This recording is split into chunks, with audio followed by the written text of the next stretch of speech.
ម៉ែអើយកូនមកដល់សមរភូមិមុខនេះអត់ដឹងស្លាប់រួយម៉ែកូនដឹងតែម្យ៉ាងឯងគឺត្រូវសម្លាប់ចោលឆ្លៀនពៀនបានម៉ែកូនសុំទោសផងកូននៅថាម៉ែកំពុងបារម្ភពីកូនខ្លាំងប៉ុន្តែកូនត្រូវការពីទឹកដីនេះបានម៉ែព្រោះទឹកដីនេះវាសំខាន់ជាងជីវិតកូនទៀតម៉ែកុំកើតទុកណាកូនមានអីណាម៉ែហើយជួយមើលបងប្អូនផងម៉ែអូមួយទៀតម៉ែកូនបាត់ញ៉ាំបុកម៉ែផ្ញើឲ្យមានអីឆ្ងាញ់ណាស់ម៉ែចាំមើលចង់សង្គ្រាមចាំម៉ែធ្វើកូនញ៉ាំទៀតអូខេម៉ែប៉ុណ្ណឹងបានហើយណាម៉ែខ្ញុំនឹកអ្នកផ្ទះនឹកមិត្តភ័ក្តិនឹកសង្សារនឹកឥតឡាយនឹកអ្នកភូមិស្រុកនឹកសាលានឹកអារម្មណ៍នឹកវាលស្រែពីមុនធ្លាប់តែក្រោមពីដងនេះស្ដាប់ចម្រៀងឥឡូវឮតែស្នូក្រមបែកផ្លងដូចទឹកភ្លៀងជីវិតវាមិនទៀងស្លាប់ឬរស់មើលមិនឃើញស្មានមិនត្រូវមកជួបបារីចិនមកមិននឹកស្រមៃពីនាង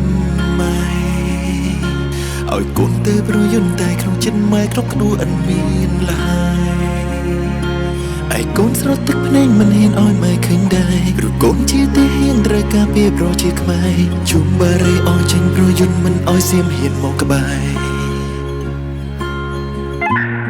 បងតែហុំបងទីទៅបងនេះបងប្អូនខ្មែរយើងគាត់ខំខ្ចប់ឲ្យពួកគាត់មកមេបងដើម្បីស្មោះភូមិមុខពួកយើងនេះតែរកគ្រួសារខ្ញុំមកដល់មិនខ្ញុំដល់ពេលដងខ្ញុំឡើងក្រៀមក្រុមដឹងហាត់ស្ដីបែបណាបងជីវិតនេះជូនជាតិហើយធាតមានជូនម៉ែហើយបើរូបកាយខ្ញុំស្លាប់ខ្ញុំពឹងម៉ែផងជួយយកសាកសពខ្ញុំទៅឲ្យគ្រួសារខ្ញុំផងហើយជួយមើលថែគ្រួសារខ្ញុំឲ្យបានល្អផងខ្ញុំបិទភ្នែកចិត្តឲ្យបងសៀមបើយន្តហោះទម្លាក់គ្រូវាមិនខ្វល់ស្លាប់អ្នកណា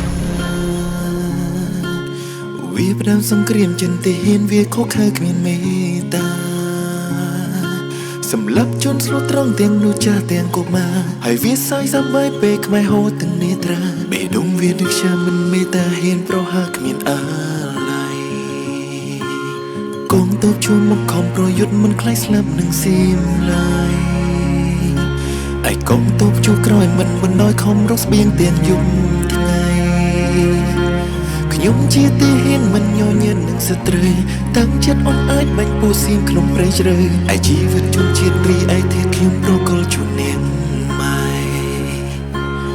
អំបុកបងប្អូនខំវិខ្ចប់ខ្ញុំបានទទួលទានហើយទឹកភ្នែកខ្ញុំហូរស្រង់រំភើបចិនដែរបងប្អូនជួយពីក្រោយ